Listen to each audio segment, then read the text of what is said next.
नमस्ते। गाने से पहले या कुछ बोलने से पहले शहद और गर्म पानी पिया ही होगा, है ना? बहुत ही कॉमन घरेलू नुस्खा है ये। तो आज ना इसी मीठे से नुस्खे के पीछे की सच्चाई को जरा खुरेदते हैं। तो सबसे बड़ा सवाल यही आता है कि क्या ये मिक्सचर सच में गला खोल देता है। मतलब सिंगर्स को, स्पीकर्स को, सबको लगता है कि ये कोई मैजिक पोशन है, पिया और गला एकदम चकाचक। पर क्या वाकई ऐसा है? तो जवाब है बिल्कुल नहीं। थोड़ा चौंकाने वाला है ना। देखिए, सीधे शब्दों में कहूं तो ये ड्रिंक आपके गले को फिजिकली मतलब सचमुच में खोलता नहीं है। तो फिर ये करता क्या है? असल में इसका असली काम है गले की मांसपेशियों को आराम देना, मतलब उसे सूद करना। ये कोई दरवाज़ा नहीं है जिसे चाबी लगा के खोल दिया। ये बस गले को एक सुकून भरा एहसास देता है और बस इसी वजह से गाना या बोलना आसान लगने लगता है। तो चलिए थोड़ा सा साइंस के अंदर गोता लगाते हैं, देखते हैं कि ये असल में काम कैसे करता है। क्योंकि देखिए, शहद और गर्म पानी दोनों की अपनी अपनी खासियतें हैं, और जब ये साथ मिलते हैं ना तो वो आरामदायक एहसास पैदा होता है। अब ये बड़ा इंटरेस्टिंग है। ये दोनों चीज़ें ना अलग अलग तरीके से अपना काम करती हैं। शहद को देखिए, ये गले में एक प्रोटेक्टिव लेयर, एक परत बना देता है जिससे वो खराश और जलन कम हो जाती है। और दूसरी तरफ है गर्म पानी। वो क्या करता है? वो बलगम को नरम करता है, गले के सूखेपन को कम करता है और वहां ब्लड सर्कुलेशन भी बेहतर कर देता है। तो जब ये दोनों साथ आते हैं तो नतीजा क्या होता है? एक बहुत ही स्मूथ और रिलैक्स्ड फीलिंग। गले को आराम मिलता है और बस इसीलिए ऐसा लगता है कि आवाज़ कितनी आसानी से निकल रही है। तो याद रखिए, ये सब एहसास का खेल है, गले के फिजिकली खुलने का नहीं।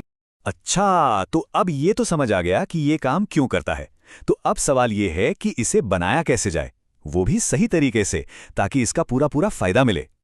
तरीका तो बहुत ही सिंपल है। 1 कप गुनगुना पानी लेना है। मैं फिर से कह रहा हूं, गुनगुना, न ठंडा न खौलता हुआ। उसमें बस 1 या 2 चम्मच शहद डालिए, अच्छे से मिलाइए और फिर आराम से सिप सिप करके पीजिए। कोई जल्दी नहीं है। और हाँ, एक बहुत बहुत ज़रूरी वार्निंग, पानी कभी भी बहुत ज़्यादा गर्म नहीं होना चाहिए। अगर ऐसा हुआ ना तो फायदे की जगह सीधा नुकसान हो जाएगा। ये गले के जो नाजुक टिश्यूज़ होते हैं ना, उनको जला सकता है। तो प्लीज़ हमेशा टेम्परेचर चेक कर लें। अब इस नुस्खे को आजमाने से पहले कुछ सावधानियां भी हैं जिनका ध्यान रखना बहुत ज़रूरी है। मतलब ये हर किसी के लिए और हर सिचुएशन में काम नहीं करता।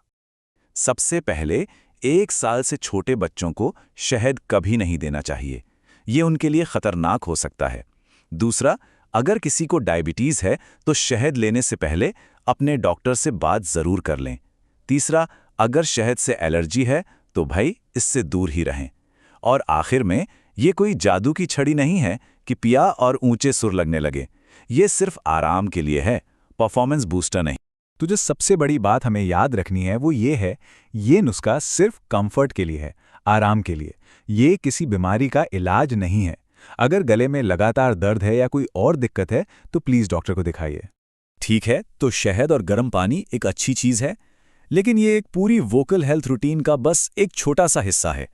आवाज़ को लंबा और हेल्दी रखने के लिए ना, इससे कहीं ज़्यादा करना पड़ता है। तो चलिए कुछ प्रो टिप्स पर नज़र डालते हैं। रियाज से पहले वार्म अप, ये तो नॉन नेगोशिएबल है, बिल्कुल वैसे ही जैसे जिम से पहले करते हैं। ठंडी चीज़ें, आइसक्रीम, सोडा, इनसे जितना हो सके दूर रहें। ये वोकल कॉर्ड्स को सिकोड़ देते हैं। और हाँ, पानी पानी और पानी दिन भर पीते रहें। और सबसे ज़रूरी बात, अगर गले में दर्द है तो उसे आराम दीजिए, आवाज़ के साथ ज़बरदस्ती बिल्कुल नहीं। तो आखिर में एक सवाल आता है, एक अच्छा घरेलू नुस्खा मददगार तो होता है, पर वो एक सबसे ज़रूरी चीज़ क्या है जो आवाज़ की सेहत के लिए सबसे ज़्यादा मायने रखती है? शायद जवाब आराम और सही टेक्निक में ही छिपा है। सोचिएगा ज़रूर इस बारे में।